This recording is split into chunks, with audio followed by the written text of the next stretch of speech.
The old house loomed majestically on the hill, casting a long shadow over the quiet town below. The townsfolk referred to it as Blackwood Manor, a name steeped in mystery and trepidation. Its windows, covered in grime, resembled dark, piercing eyes glaring into the night, haunting anyone who dared to gaze upon it. It had stood empty for decades, a mere shell of its former glory, its once grand facade now crumbling under the weight of time and neglect. Whispers swirled around it like the seemingly eternal mist that often clung to its grounds, stories of a noble family driven to madness, of dark rituals performed in secrecy, and of an unsettling presence that seemed to endure like a malevolent spirit. One crisp October evening, a group of four friends, Sarah, Mark, Alice, and David, found themselves inexplicably drawn to the manor's ominous allure. Each of them, in their late 30s and longing for an escape from the humdrum of their everyday lives, sought something more than just a diversion. They craved a thrill that could shatter the mundane barriers of their routines. Sarah, a historian, was particularly intrigued by Blackwood Manor's shadowy past, her mind swirling with hypotheses about its former residents and the legacy they left behind. Mark, the quintessential thrill-seeker, yearned for an adrenaline rush, craving the unfamiliar and the dangerous. Alice, ever the inquisitive psychologist, was fascinated by the tales of the manor's madness, while David, the staunch skeptic of the group, was determined to debunk the myths surrounding ghosts. With flashlights in hand and excitement mingling with apprehension, they parked their car at the foot of the hill and began their ascent up the long, overgrown driveway. The cool breeze cut through the evening air, and as they neared the house, the wind rustled through the twisted branches of ancient trees, producing ghostly whispers that sent shivers down their spines. To their astonishment, the front door creaked open as if summoning them inside. Dust coated every surface like a shroud, and cobwebs hung languidly in the corners, fluttering like the delicate fingers of long-forgotten memories. The musty air was suffused with the scent of decay, a malignant reminder of the years of abandonment, and something else, a palpable, almost sentient heaviness that sent chills racing along their arms. "Hello," Mark called out, his voice echoing through the stifling silence. "Anyone home?" Silence wrapped around them like a thick fog. As they ventured deeper into the manor, each room unveiled ghostly fragments of the past. The grand ballroom, marred by peeling, faded wallpaper and a chandelier lay shattered, seemed to hum with former laughter and elegance, mourning a time of opulence now lost to despair. The library, with its dust-shadowed walls lined with empty, whispered secrets of knowledge long forgotten.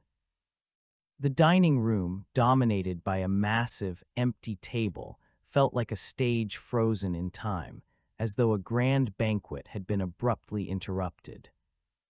In the master bedroom, a lonely diary lay open on a dusty, ornate vanity.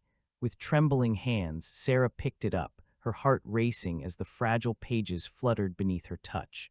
The diary belonged to Anna, the last known resident of the manor. Initially mundane, Anna's entries slowly devolved into unsettling confessions of paranoia and fear. "Listen to this," Sarah said, her voice a mix of exhilaration and trepidation. "October 27th, they're watching me. I can feel their eyes on me, even in the dark. I've boarded up the windows, but they still find a way in. October 31st, the rituals, they demand more. I can't give them what they want. I won't. November 5th, the house is alive. It feeds on fear, on despair. I can hear it breathing, feel it watching. There's no escape." The final entry, chilling in its brevity, read simply, "They're here." As the last word left Sarah's lips, a frigid gust of wind swept through the room, extinguishing their flashlights in an instant, casting them into an engulfing darkness. "What was that?" Alice whispered, her voice tight with a mix of fear and disbelief. "Just the wind," David attempted to reassure them, though his own voice quivered, revealing his unease. Desperate for light, Mark struggled to find his lighter, and a small flame flickered to life, its glow casting jittery shadows that danced across the dusty walls. In that frail light, they caught sight of it, a dark figure lurking in the doorway, its eyes glowing an unnatural red. A collective gasp echoed throughout the room, and in a heartbeat, the figure lunged forward. Mark's scream pierced the silence as the lighter flew from his grasp, plunging them back into a void of despair. Panic erupted among the friends as they stumbled through the pitch-black corridors of the manor, a symphony of fear-laden breaths mingling with hurried footsteps. The temperature dropped as they felt the shadows closing in, whispering haunting taunts in their ears. "This isn't funny anymore," David shouted, his bravado faltering. "Get out of here," Alice screamed, tears streaming down her cheeks, fear etched into every line of her face. Drawing on her historical knowledge, Sarah led them through the twisted halls, desperately seeking the front door. Yet, as they neared what should have been their exit, a host of figures emerged, their eyes aglow with a nightmarish light, blocking their path. They were trapped. Suddenly, the very foundations of the house began to tremble. The walls groaned like a great beast awakening from slumber, and the floorboards protested under the weight of their fear. An icy chill permeated the air, gnawing at their courage and suffocating them with dread. "What's happening?" Mark shrieked, his voice cracking with terror. "The house," Sarah murmured, her eyes wide with disbelief and horror. "It's alive." The figures advanced, their icy fingers reaching like talons towards the terrified group. Alice emitted a blood-curdling scream and fell limp to the floor, paralyzed by fear. David, paralyzed in fear, could only watch as dark figures encircled them. But Sarah, remembering a passage from Anna's diary, found a glimmer of hope. "We can escape," she cried, gripping Mark's hand. The library had a hidden passage Anna used. They barreled into the library, searching among the dusty shelves. Finally, one shelf swung open, revealing a narrow passage shrouded in darkness. With Alice in tow, they slipped inside, drawing the entrance closed behind them just as the figures lunged forward. The passage led them deeper into the bowels of the home, the air thick and suffocating, filled with the rancid scent of decay.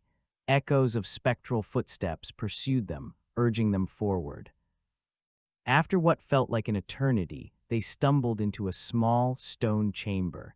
In the center, a well stood ominously, like a silent sentinel of despair.